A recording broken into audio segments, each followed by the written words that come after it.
Malwadi police के anti terror cell ने एक ऐसे 24 वर्षीय बांग्लादेशी नागरिक को गिरफ्तार किया है। पकड़े गए बांग्लादेशी का नाम रूबल शेख है और ये बीजेपी का उत्तर मुंबई अल्पसंख्यक युवा अध्यक्ष के रूप में काम कर रहा था। पकड़े गए आरोपी के खिलाफ मालवाड़ी पुलिस विभिन्न धाराओं के तहत मामला दर्ज कर आगे की जाँच में जुट गई।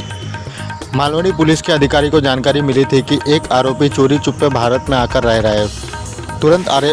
तुरंत आरोपी को गिरफ्तार कर उसके घर पे तलाशी ली गई। उसके पास से नकली कागजात मिले हैं। इसी के आधार पर उसने नकली आधार कार्ड और पैन कार्ड भी बनवा रखा था। आरोपी को पिछले हफ्ते गिरफ्तार किया गया था। आरोपी इस समय जुडिशियल कस्टडी में है। मालवाड़ी में एक बांग्लादेशी व्यक्ति के ऊपर कार्रवाई किया गया। ये व्यक्ति इलीगली भारत देश में प्रवेश किया। इनको पकड़ के उनका घर जब्ती किया तो वहाँ कुछ डॉक्यूमेंट्स मिले और ये डॉक्यूमेंट्स की चौकसी करने के बाद ऐसा पता चला कि ये फेक डॉक्यूमेंट्स हैं।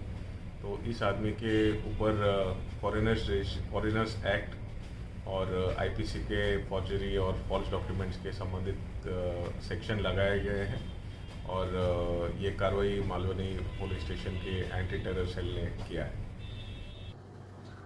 भारतीय जनता पार्टी के कुछ पदाधिकारी गौ माता की तस्करी करते हुए भी दिख चुके हैं। दूसरी ओर भाजपा के कुछ पदाधिकारी पाकिस्तान के आईएसआई एजेंट भी निकल चुके हैं। लेकिन अभी भारतीय जनता पार्टी ने और प्रगति की है, क्योंकि अभी उत्तर मुंबई का भारतीय जनता पार्टी का अल्पसंख्यक सेल का जो जिलाध्यक्ष है, जो महत्वपूर्ण पोजीशन होती है रूबेल शेख नाम का, वो तो बांग्लादेशी निकल चुका। तो हम ये पूछना चाहते हैं भारतीय जनता पार्टी को, क्या भारतीय जनता पार्टी का ये संघजियाद है? क्या सीएए कानून में कुछ भारतीय जनता पार्टी के विशेष कुछ अलग प्रावधान अमित शाह जी ने किए हैं? निश्चित तौर पर देश भर में एक कानून जनता के लिए होता है और भाजपा के लिए अलग कानून होता है। तो यहां हम ये सवाल पूछना जरूर चाहेंगे कि संघ जिहाद का भी जवाब भारतीय जनता पार्टी के नेता दें। सरकार और पुलिस के लोगों को कहूंगा ताकि ऐसे लोग नेताओं के साथ में फोटो कभी निकाले नहीं। मुद्दा नंबर 1। मुद्दा नंबर 2, अब ये कांग्रेस और राष्ट्रवादी के लोग कहते हैं कि बांग्लादेशी के लोगों के साथ में भाजपा के लोगों ने फ़ोटो निकाला। हम तो चाहते हैं कि सीएए इम्प्लीमेंट करो।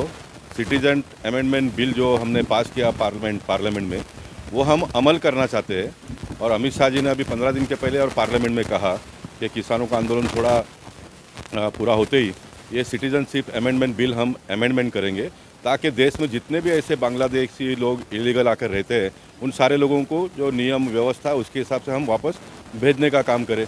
एक जगह पर आपका नेता राहुल गांधी आसाम के चुनाव में जाकर अभी 15 दिन के पहले उन्होंने भाषण किया कि हम सीएए बिल्कुल अमल में लाने नहीं देंगे, उसको इम्प्लीमेंट करने नहीं देंगे। तो एक जगह पर आप कहते हो कि भाई उसको इम्प्लीमेंट नहीं करने का, और दूसरी जगह पर आप कहते हो कि इनके साथ में भाजपा के लोगों ने फ़ोटो निकाला। ये तो दोगली नीति हो गई ना। एक स्टैंड रखो। हमारा स्टैंड ये है कि जितने भी बांग्लादेश से गलत लोग आए हैं देश में, वो सारे के सारे लोगों को वापस भेजने का काम भारतीय जनता पार्टी करेगी। और कम से कम इस काम में हम चाहते हैं कि सब लोग साथ में आए। ये कोई पॉलिटिकल पार्टी का मुद्दा नहीं है, ये देश का मुद्दा है। देश में जितने भी गलत ढंग से लोग रहते हैं, उन सारे लोगों को हमने वापस भेजना चाहिए। अब हम मुंबई की अगर बात करें तो मुंबई शहर में बाला साहब ठाकरे जी ने बांग्लादेशी मुसलमानों के बारे में बहुत बड़ा मुहिम चलाया। हम सब लोगों ने मिलकर चलाया। बाला साहब को इसलिए तो मानते थे कि कट्टर राष्ट्रवाद थे, हिंदुत्व का मानने वाले थे, पुरस्कार करता थे वो।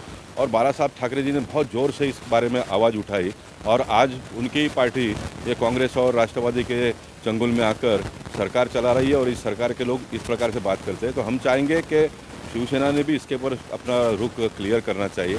आज हम युति में नहीं है, हम अलग हो गए, लेकिन हम राष्ट्रवाद तो हम दोनों का एक है, हिंदुत्व तो हम दोनों का एक ही है। कल उनको कोई तकलीफ आए तो हम दौड़ कर जाएंगे, हम कुछ कोई तकलीफ आए तो वो दौड़ कर आएंगे। हमारा ये नाता तो ज़िंदगी भर का है ना, ज़िंदगी भर का है। तो उन्होंने भी ना भूलें, अगर आप फेसबुक पर ये वीडियो देख रहे हैं तो हमारे पेज को लाइक करें।